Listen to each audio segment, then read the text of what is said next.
আসসালামু আলাইকুম। ওয়ালাইকুম আসসালাম। জি বোন, প্রশ্নগুলি করুন। হুজুর, আমার 4টি প্রশ্ন। জি। আমার প্রথম প্রশ্ন হচ্ছে, আওয়াবিল নামাজ আর চাষতের নামাজ কি এক? আচ্ছা আর আর চাষতের নামাজ কখন কখন থেকে সকাল পড়তে হয়? আচ্ছা। আর দ্বিতীয় প্রশ্ন হচ্ছে,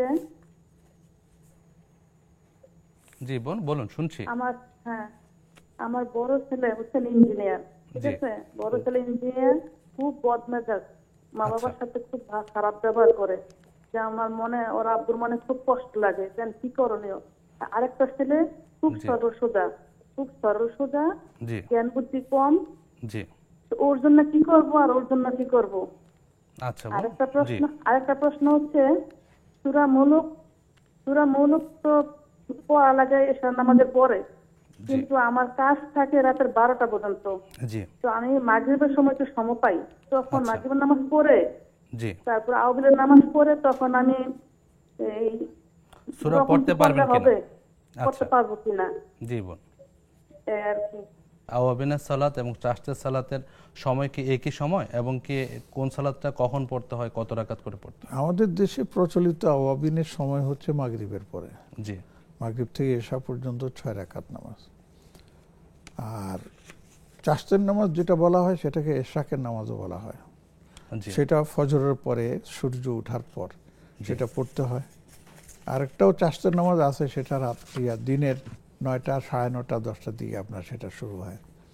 আবার কেউ কেউ হাদিসের ভাষ্য দেখা যায় যে দিনের এই যে এশাকের নামাজের সময় যে নামাজগুলো পড়া হয় চাষ্ট সহ, জি। এটাকেও অনেকে আওয়াবিনের নামাজ পড়েন বলা হয় আর কি। জি। জি। জি। তো আপনি যেটাই আপনার জন্য সুবিধা, আপনি তার সেটার উপর আমল করবেন, কোনো সমস্যা নেই ইনশাআল্লাহ।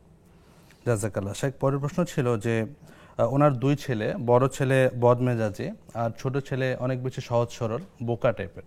তো এই ক্ষেত্রে ওনার মা বাবা কি করতে পারেন বড় ছেলের রাগ কন্ট্রোলের ক্ষেত্রে, এবং ছোট আমি ছেলেকে আমি একটু? আমি এখানে আমার প্রশ্নকর্তা যিনি তার সন্তানদের সম্পর্কে বলেছেন, এইভাবে বলাটা উচিত মনে করি না। জি। হ্যাঁ, বড় ছেলে একটু জেদি বা একটু মেজাজ করে, এই ব্যাপারটা বলা যায়। শরীর সরল সোজা এটা বলা যায়, কিন্তু বোকা টাইপের এটা বলা ঠিক না।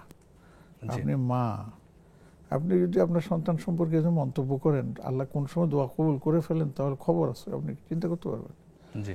এটা বলবেন যে সে একটু সোজা সরল প্রকৃতির মানুষ, বুঝে সুঝে কম ইত্যাদি। তো যাই হোক, এখন করণীয় কি? করণীয় হচ্ছে, যিনি আমাদেরকে পৃথিবীতে পাঠিয়েছেন, মা বাবা বানিয়েছেন, তার কাছে আমাদের ফরিয়াদ করতে হবে জি। যে আল্লাহ, বড় ছেলেটার এই অভ্যাস, ছোট ছেলেটার এই অবস্থা, আল্লাহ তুমি দুইজনকেই ভালো পথ দেখাও, ভালোর উপরে থাকার তৌফিক দাও। বড় মেজাজটা সে মেজাজ করে, তার মেজাজটাকে ঠান্ডা করে দাও, তার মেজাজটাকে সুন্দর করে দাও। ছোট ছেলেটা একটু সহজ সরল, তাকে আল্লাহ একটু তুমি বুদ্ধি দিয়ে তাকেও একটু বুদ্ধিমান হওয়ার তৌফিক দান করো। জি। আল্লাহর কাছে যদি বলেন, ইনশাআল্লাহ আল্লাহ সে ব্যবস্থা করে দেবেন, কিন্তু হতাশ হলে চলবে না। আর এইভাবে মানুষের কাছে এটা বলে বেড়ানো উচিত না। বলার একমাত্র জায়গা হচ্ছে আল্লাহ রাব্বুল আলামিন। বাবা রাগ করতেছেন, করতেই পারেন, কারণ জি। ছেলের আচরণ যদি সঠিক না হয়, বাবা রাগ করবে না তো করবেটাকে। জি। কিন্তু তাই বলে তাদের উপর চড়াও হবেন না, তাদেরকে বুঝাবার চেষ্টা করবেন। হ্যাঁ, মাঝে মধ্যে তিনি একটু মানে ক্ষোভ দেখাবেন বা রাগ দেখাবেন, কথা বলবেন, এটা বলার সুযোগ আছে, সংশোধনের উদ্দেশ্যে। সংশোধনের উদ্দেশ্য, এটা বলতে পারবেন। আমি আশা করি ইনশাআল্লাহ আপনি মা, আপনি পিতা, আপনারা যে সন্তানের জন্য দোয়া করেন, আল্লাহর কাছে কান্না, ইনশাআল্লাহ আল্লাহ রাব্বুল আলামিন আপনার দোয়া সন্তানের জন্য অবশ্যই কবুল করবেন ইনশাআল্লাহ। ইনশাআল্লাহ। ইনশাআল্লাহ। রাতে ঘুমানোর আগে সূরা মুলক পড়া সুন্নাহ, কিন্তু ওনার ব্যস্ততার কারণে উনি যদি মাগরিবের পরে পড়ে ফেলেন, এতে কোনো অসুবিধা হবে কিনা? না, এতে কোনো অসুবিধা হবে না, বরঞ্চ তিনি যে অভ্যাসটাকে ধরে রাখতে পারতেছেন, দোয়া করি যেন আল্লাহ পাক তাকে এটা মানে চালু রাখার তৌফিক দান করেন ইনশাআল্লাহ। আমিন। আমিন।